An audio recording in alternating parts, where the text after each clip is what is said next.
우리 인생에서 뜻대로 되지 않는 일들이 많습니다. 하나님을 잘 믿고 정직하게 살려고 애썼음에도 불구하고 어려운 일을 당할 때가 있습니다.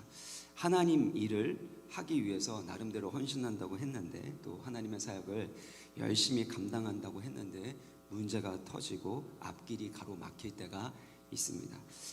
저희 둘째 누님도 중국 선교사로 지금도 섬기고 계시는데요.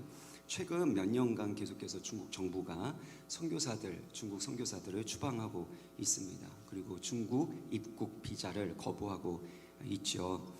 중국 교회 지도자들을 옥에 가두기도 하고, 또 성경을 불태우고, 또 교회 CCTV를 달아서 감시하고 있습니다. 수년간, 그리고 수십 년간 중국 선교를 위해서 땀 흘리고 그렇게 희생했던 선교사님들이 추방 당하시고, 그래서 더 이상 중국 선교를 할 수 없는 상황에 이르는 분들이 참 많습니다. 또 코로나 상황 가운데서 사역이 막히고, 그래서 선교 사역을 제대로 하지 못하는 분들도 참 많습니다.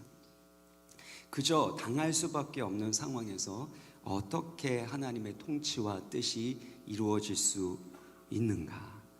내가 최선을 다해 노력했음에도 불구하고 실패하는 것 같은 상황 속에서, 그리고 다 끝나버린 것 같은 상황 속에서도 하나님의 통치와 뜻이 이루어지고 있는가라는 것이 우리의 삶의 고민이고 질문입니다. 오늘 본문에 등장하는 다니엘은 부패한 권력과 부조리가 판을 치는 정치 세계에서 65년이라는 세월을 하나님의 사람으로 살았던 사람입니다.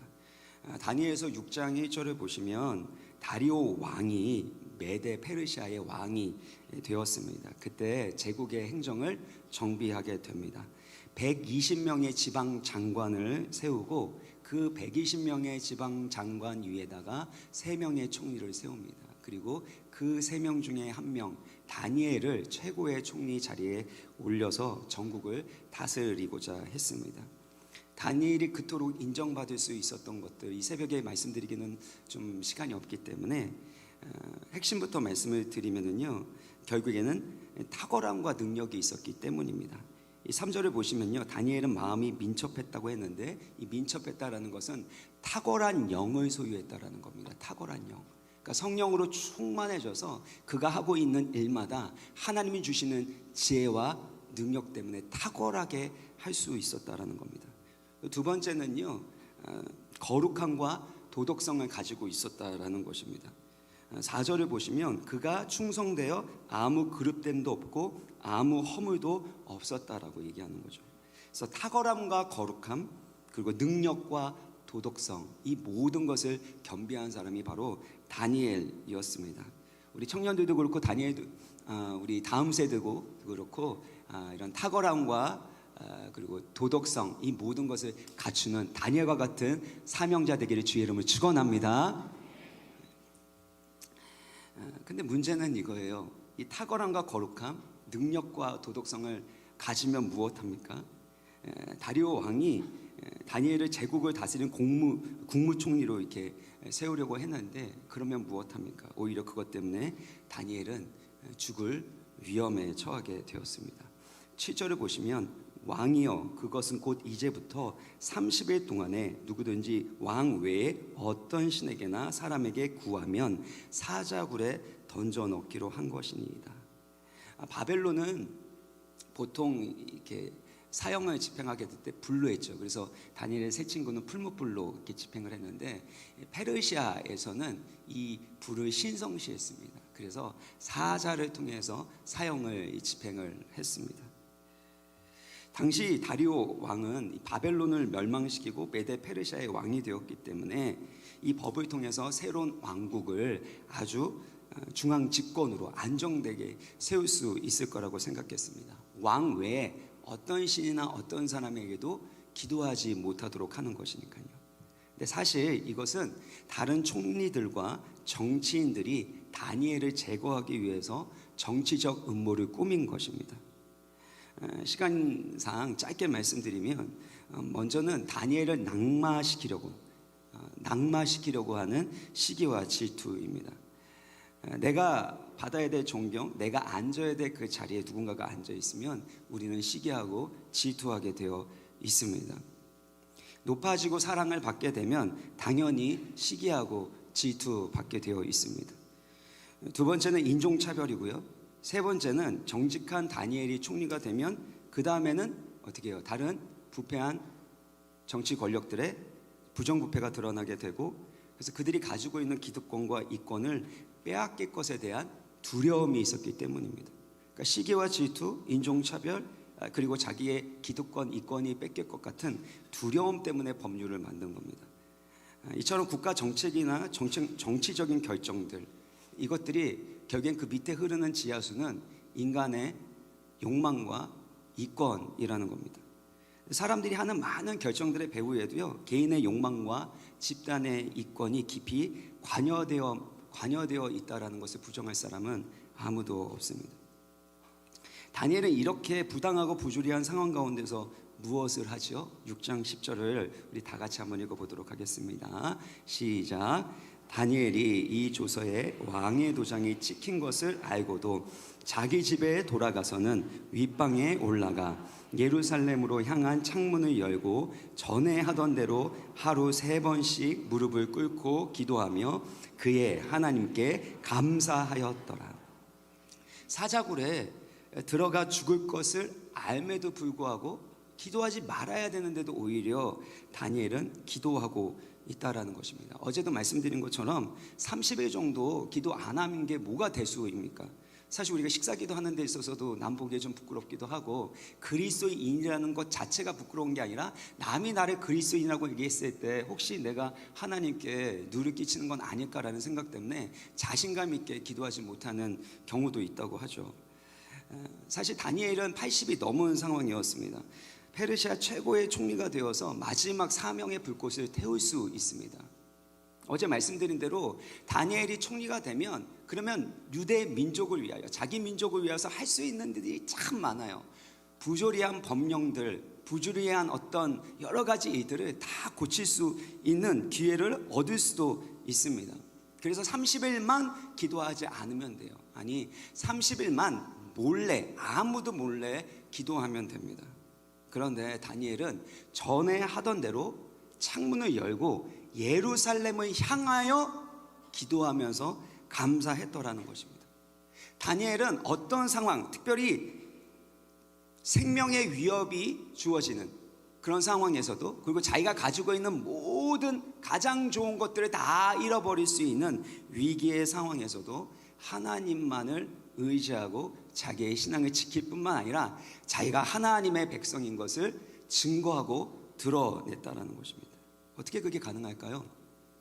첫 번째는 하나님의 절대 주권 앞에 무릎을 꿇는 겁니다. 10절을 보시면 다니엘은 죽음을 무릅쓰고 전에 하던 대로 예루살렘을 향하여 창문을 열고 난 다음에 하루에 3번씩 한 것이 무엇이죠?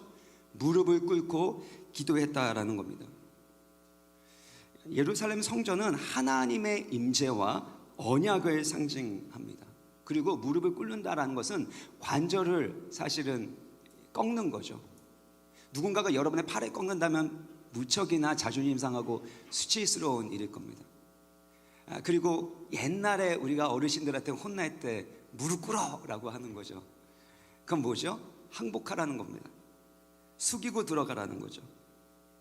그런데 다니엘이 무릎을 꿇은 것은요, 단순하게 존경 이런 의미가 아니라 항복하고 하나님의 통치를 인정하고 그 통치를 받아들이겠다라는 표현입니다.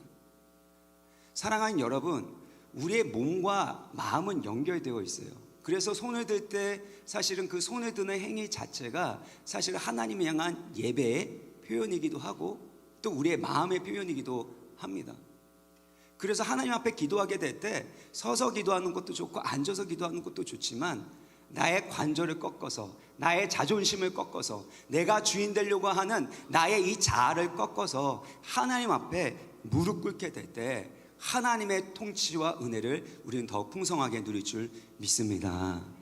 하나님은 교만한 자를 대적하시되 겸손한 자에게 은혜 주신다고 했기 때문입니다. 어제 말씀 나눈 것처럼 우리는 계속해서 교만해질 수밖에 없어요. 그래서 끊임없이 우리는 무릎을 꿇고 하나님의 은혜를 사모해야 하는 것입니다. 그래서 다니엘도요, 최고의 높은 위치에 있는 상황에서도 어떻게 하루에 몇 번이요? 3번이나 하나님의 절대 주권 앞에 바로 무릎을 꿇었다라는 것입니다.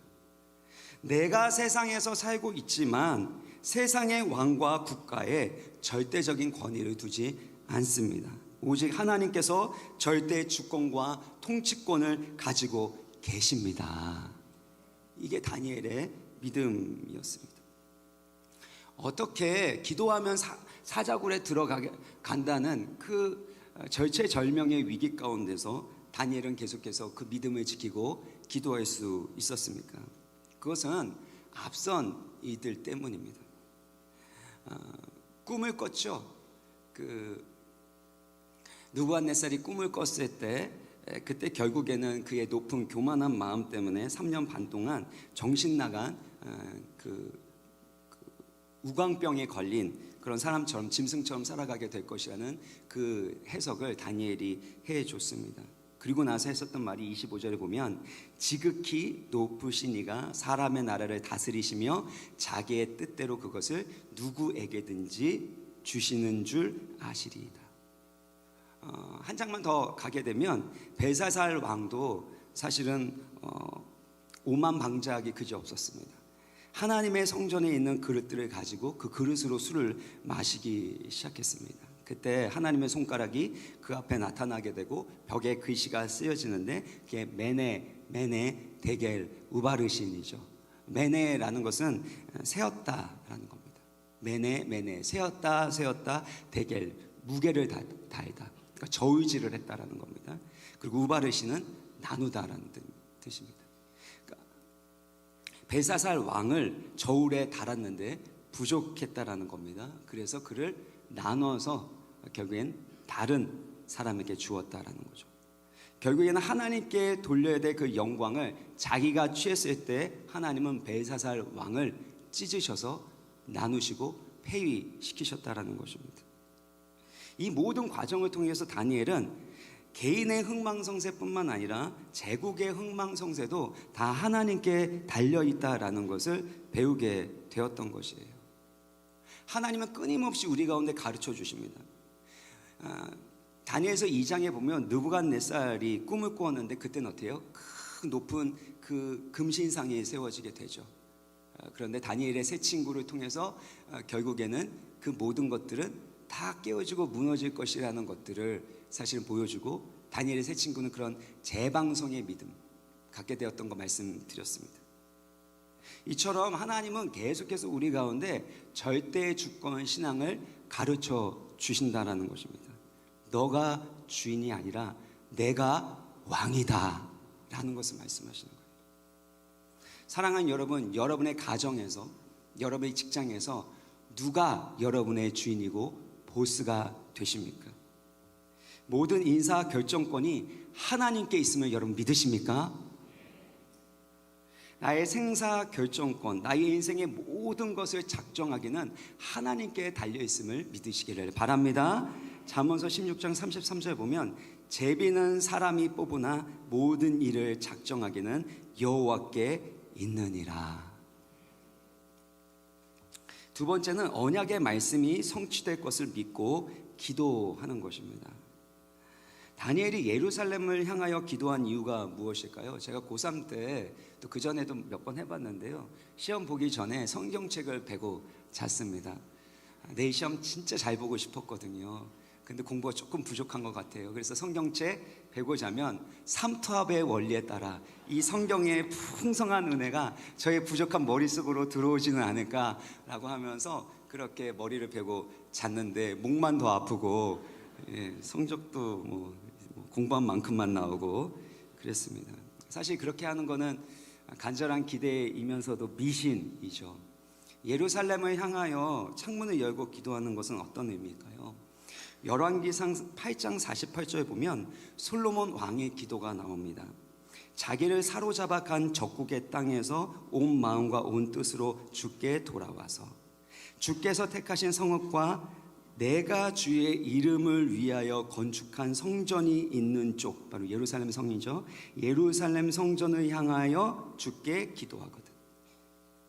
이게 솔로몬의 기도였습니다. 하나님의 백성들이 자기의 죄악을 깨닫고 회개하고 그래서 예루살렘을 향하여 기도하게 될 때 하나님께서 긍휼히 여겨주시고 예루살렘을 회복시켜 달라는 기도가 바로 솔로몬의 기도였습니다. 그 기도를 따라서 다니엘은 기도하고 있었던 거예요.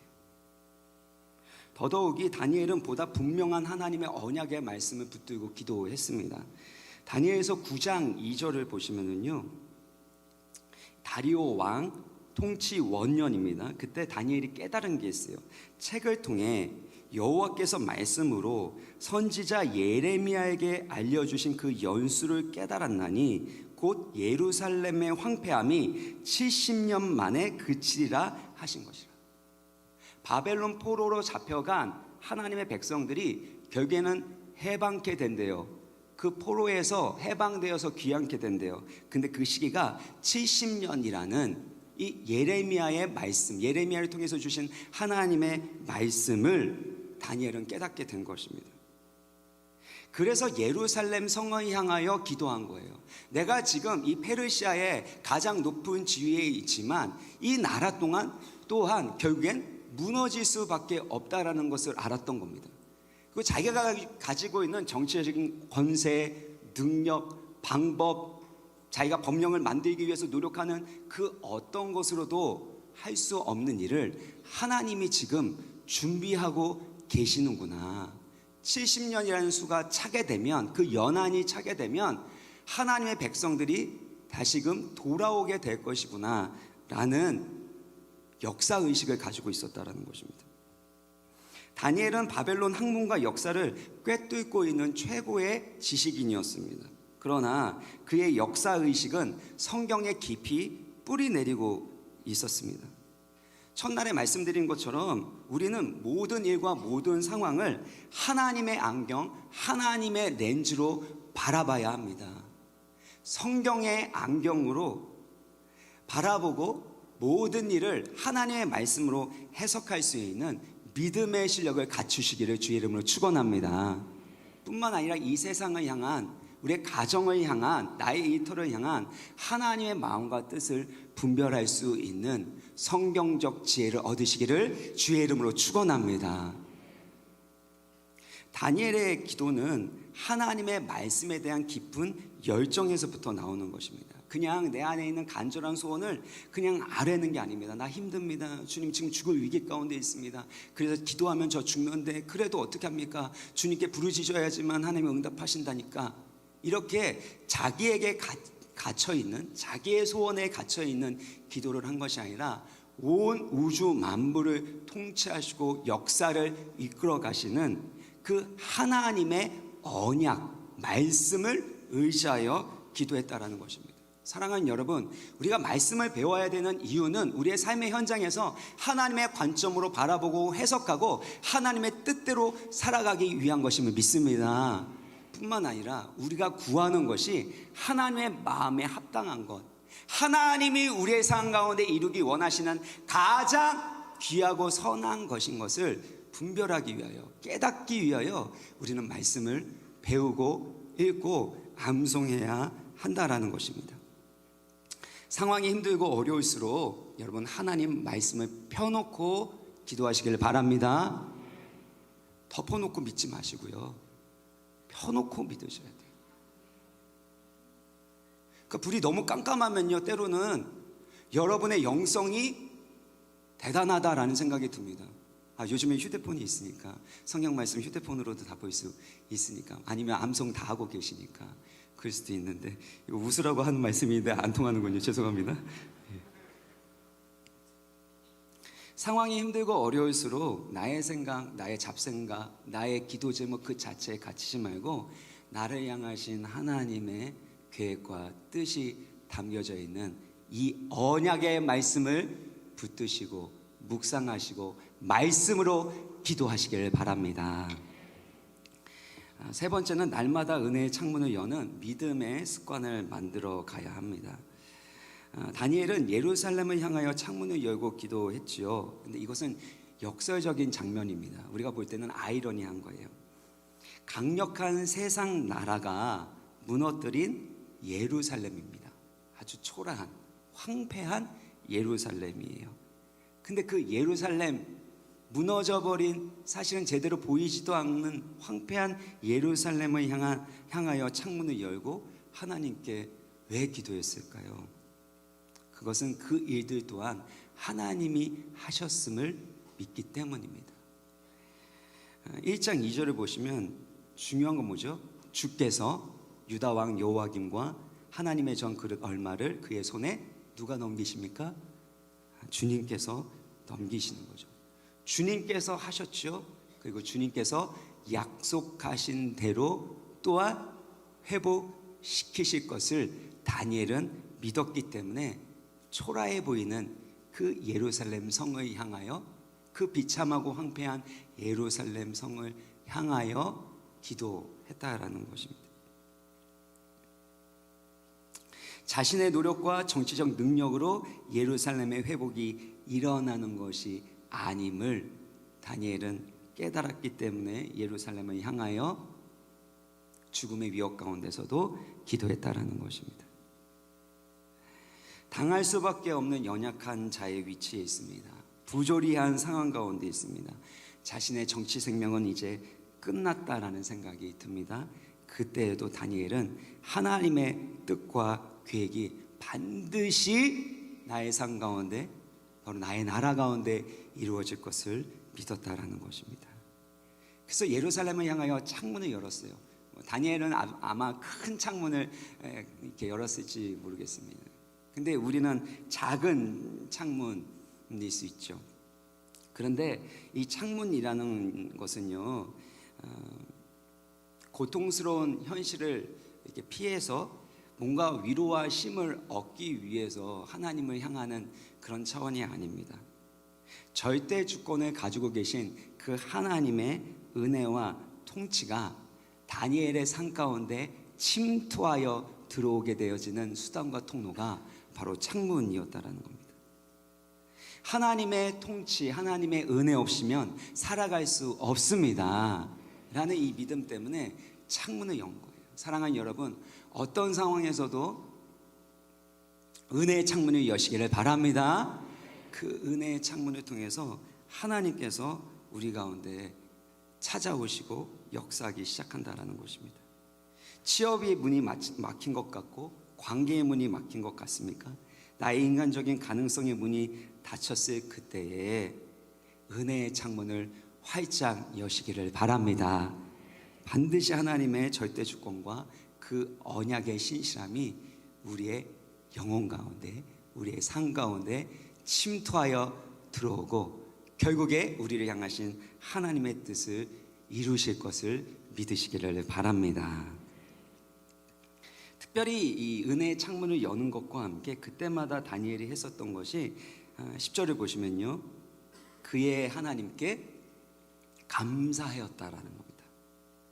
어떻게 감사할 수 있습니까? 지난 주일에 말씀드린 것처럼 내 것이 아니라 하나님의 것임을 인정할 때 감사할 수 있습니다. 언제 염려합니까? 언제 불안합니까? 내가 통제할 수 없는 것을 통제하려고 하는 거죠. 내가 컨트롤할 수 없는 사람인데, 내가 컨트롤할 수 없는 배우자와 자녀인데 내 뜻대로, 예전에 내가 이렇게 했으니까 너도 이렇게 해야 돼 라고 그렇게 생각하게 되니까 부딪히게 되고 결국에는 불안과 두려움으로 실수하게 되는 것이죠.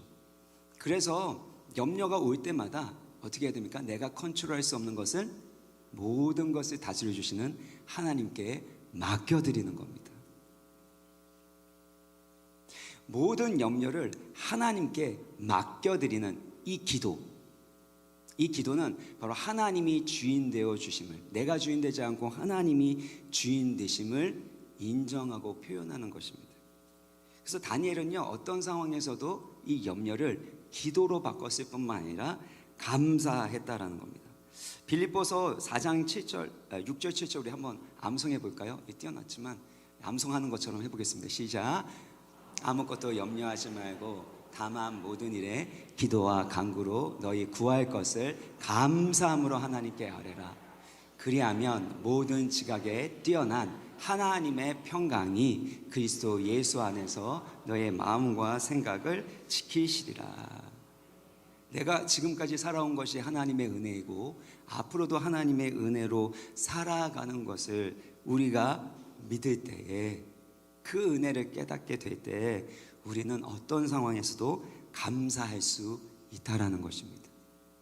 그리고 이 다니엘의 감사의 능력은 전에 하던 대로라고 했죠.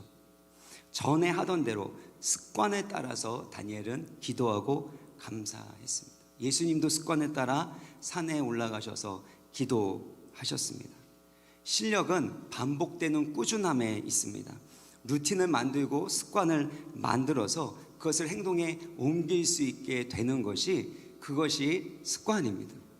그래서 신앙은 사실 배운 대로 살아가는 것처럼 생각이 들지만 배운 대로 살지 않더라고요. 어떻게 살까요? 훈련 받은 대로 살게 되어 있습니다. 여러분, 어떻게 수영하는지에 대해서 열심히 강의를 듣고 나면 갑자기 여러분 수영할 수 있는, 돌고래처럼 수영할 수 있는 사람이 됩니까? 사실 우리가 주일날 와서 말씀을 듣고 은혜 받는 것도 그와 같습니다. 어떻게 하면 돌고래처럼 수영할 수 있는지 기본기를 배우게 되고, 또 그 전에 먼저 어떻게 하면 물에 뜰 수 있는지에 대해서 다 배웁니다. 근데 그걸 배운다고 그렇게 살아갈 수 있는 건 아니죠. 그래서 몇 번 해봤는데 안 되는 걸 가지고 나중에는 말씀대로 살아가려는데 안 되네 라고 포기해버립니다. 무슨 문제일까요? 습관으로 만들지 못한 겁니다. 훈련하여 반복해서 꾸준히 훈련해서 그것을 나의 습관으로 만들 때야 비로소 그것이 나의 믿음의 실력이 되는 것입니다. 여러분이 일주일 동안에 감사하기로 결단을 하셨어요. 그런데 그게 자동적으로 되던가요? 안 됩니다. 짜증나고 화가 나는 일이 있는데 이 말이 툭툭 튀어나오는데 감사가 안 나오는데, 그렇게 40년, 50년, 60년 살았는데 이게 잘 될까요? 그래서 필요한 것이 뭐냐면 하나님의 말씀을 계속해서 암송하고 그 말씀을 실천하기 위해서 힘쓰는 것입니다. 반복하고 반복하고 또 반복하다 보면, 그러다 보면 말씀의 능력을 경험하게 됩니다. 이 말씀이 나를 자유케 하는구나, 치유의 역사가 있구나, 그리고 하나님의 말씀대로 순종하는 것이 기쁨이구나 라는 것들을 경험하게 되는 거예요. 제가 둘째 날 말씀드린 것처럼 뜻을 정하여 그렇게 큰 꿈을 꾸게 되고, 뜻을 정하여 환경을 만들게 되는 과정 가운데서 우리가 만들어야 될 것은 할 일 목록이 아니라 하나님이 주시는 성공 목록이라고 했습니다. 하나님이 주시는 성공 목록을 계속해서 쌓다 보면 결국에 그것이 우리 가운데 습관이 됩니다. 그리고 그 습관을 만들 수 있는 환경 장치를 끊임없이 만들어야 돼요. 나의 의지, 나의 결단만으로 되지 않습니다. 다니엘이 뜻을 정한 것은요, 거룩하게 살아야지, 꿈을 가지고 살아가야지, 나 변화될 거야, 이렇게 소리친 게 아닙니다. 그렇게 살아갈 수 있는, 나의 정체성을 지킬 수 있는 환경 장치를 만든 거예요.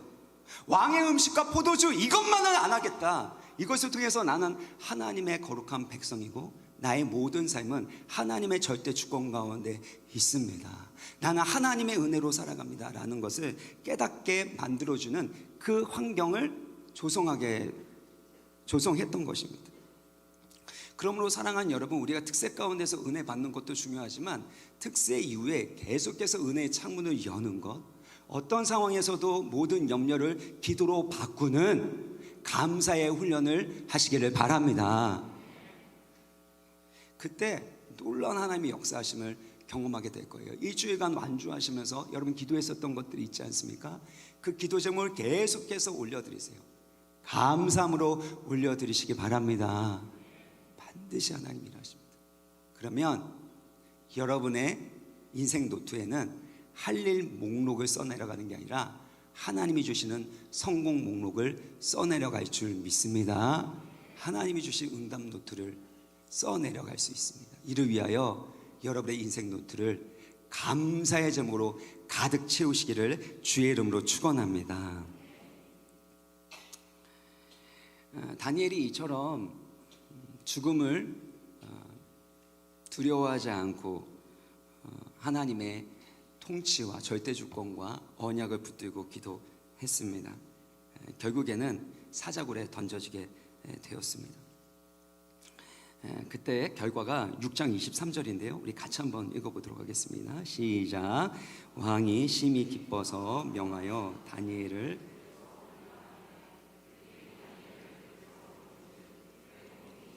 상하지 아니하였으니 이는 그가 자기의 하나님을 믿음이었더라. 아멘. 사랑하는 여러분, 여러분의 자녀들이 하나님을 나의 하나님으로 믿을 수 있기를 바랍니다. 다니엘은 자기의 하나님을 믿었기 때문에 사자굴에 들어갔음에도 불구하고 조금도 그 몸이 상하지 않았습니다. 왜 그럴까요? 그 죽음의 사자굴 가운데 우리 주님께서 함께 하시기 때문입니다. 그 사자굴에 들어가지 않도록 보호해 주시면 좋지만 때로는 사자굴에 들어가게 되는 위험과 어려운 일을 당할 수 있습니다. 그때에도 우리 주님께서 그 사자굴에 우리와 함께 하신다는 겁니다. 아모스서에서 이 사자는 하나님의 심판을 상징합니다. 예수님은 우리가 들어가야 할 그 심판의 사자굴, 사망의 사자굴에 우리를 대신하여 들어가셨습니다. 그리고 3일 만에 부활하심으로 모든 죄와 사망의 권세를 깨트리시고 정복하시고 우리에게 부활 생명, 영원한 생명을 주신 줄 믿으시길 바랍니다. 그러니까 어때요? 사자들이 건드리지 못합니다. 이사야서 11장 7절 보면 그때 이리가 어린 양과 함께 살며 암소와 곰이 함께 먹으며 그리고 사자가 소처럼 풀을 먹을 것입니다. 다니엘의 사자굴은요, 이렇게 하나님의 구원이 이 온 세상에 완전하게 임했을 때 임하게 될 그 평화, 하나님 나라의 구원의 완성을 미리 맛보고 있는 겁니다. 그리고 미리 나타내고 있는 겁니다. 다시 말씀드리면 다니엘은 예수 그리스도의 십자가와 부활의 영광을 체험했던 것이고 그걸 통해서 이루게 될 하나님 나라의 완성의 모습을 미리 보여주고 있는 것입니다. 이처럼 하나님의 섭리와 은혜 가운데서 우리가 겪고 있는 모든 이들은 더 큰 하나님의 구원을 이루는데 사용되는 줄 믿으시길 바랍니다. 오스기니스의 부모님이 중국 선교사로 섬기셨습니다. 중국에서 태어나셨는데 부모님이요.